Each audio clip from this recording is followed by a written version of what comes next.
How to add this PC icon to desktop in Windows 11. First, find an empty area on your Windows 11 desktop and right-click on it. This will open the desktop context menu. In the context menu, click on Personalize. This will open the personalization section within the Windows 11 Settings app. Click on Themes.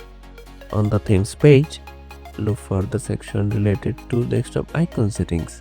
Then click on Desktop Icon Settings. This will open a new small dialog box. In the Desktop Icon Settings dialog box, you will see a list of standard desktop icons.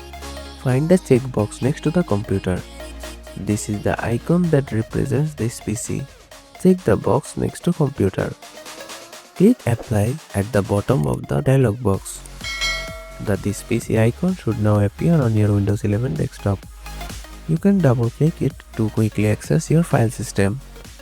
Click OK to close the desktop icon settings window. If you want to remove this PC, just uncheck the computer option on the desktop icon settings. Click Apply at the bottom of the dialog box. So that's how you can add this PC icon to desktop in Windows 11. Thanks for watching.